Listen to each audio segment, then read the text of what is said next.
Okay, class. So our last question of the day is the very, very legendary question of the bullseye question. Uh, the bullseye shown to the right is made of two concentric circles. Concentric circles are circles that share the same center. The radius of the smaller circle is 4.5.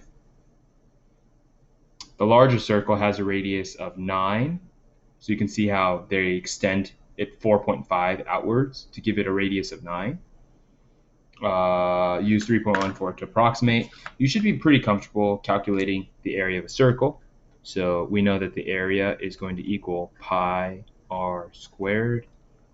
In this case, the smaller circle has a radius of 4.5 and it's in inches. So we know that the area is going to be 3.14 times 4.5 times 4.5.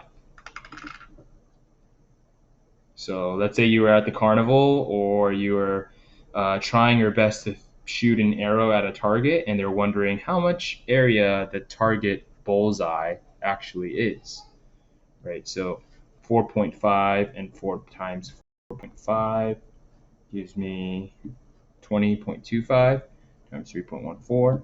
And that gives me a grand total of 63 point, let's go ahead and round this to 63.6. Round to the nearest tenth, and this is going to be in inches squared. 63.6. Okay, so the larger circle has a radius of 9. Now you can see how they doubled the radius, right? They doubled the radius. Now, if they double the radius, how much bigger is the area?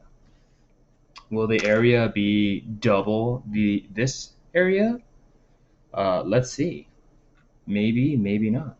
Right? So the area is 3.14 times 9 and times 9. And you can see, class, that if you compared the two, not only do we double one of the radius, well, since the radius was doubled, you can see how two values have doubled. So there's no way that the area will double itself because 9 is already 2 times greater than 4.5. So this is a great example of what a scale factor does to the overall area. If we use a scale factor of 2 in this case, you can see that the area changes dramatically.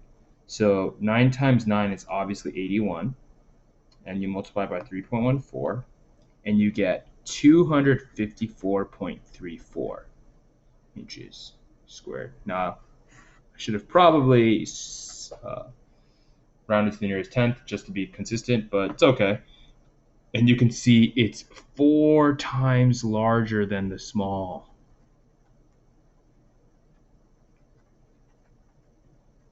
Because the scale factor was 2 times. Right? So it's 4 times larger than the small circle's area. It's not a coincidence, and we could have easily said that right away. The space between the smaller circle and the larger circle, the outer ring, kind of like the onion ring, the donut. This is the donut, or the onion ring. How do you calculate that? Well, hopefully we've done a decent amount of practice now. We know that the onion ring, the donut, whatever you want to call it, is just the entire circle, the large circle, minus the small circle. Right? So it's large circle minus small circle, which in this case is 254.34 minus 63.6, roughly. Yeah, I rounded that one, so it's going to be a little bit, a little bit of an accuracy issue, but 63.6, let's write 190.74. Let's just write 190.7. It's about 190.7 inches squared. Okay. So we all know that shooting a dart in a target is not the easiest, right? Like if you aim for the bullseye, sometimes you might shoot too high, too low. Too low is actually very understandable. Left and right is bad, but hey, that happens too. And now the question is, if I were to shoot randomly at the target, just randomly, what are the odds that I would make it in the bullseye? What are the odds that I would make it in the donut or the outer ring? What is the probability of hitting the smaller circle's area? Well, in order to calculate the probability of hitting the smaller circle's area, you just take the smaller circle's area and you divide it by the total area. The total area in this case is the larger circle, right? Because that's everything. So in order to calculate the percentage of hitting the target, all you have to do is calculate area of small divided by area of entire.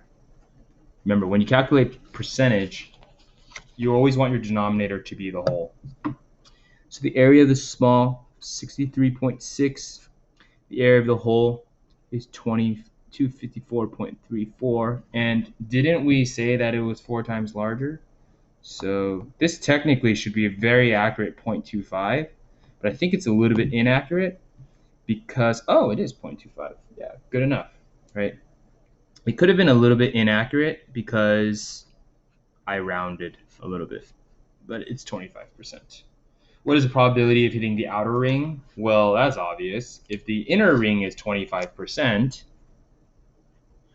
the outer ring has to be what?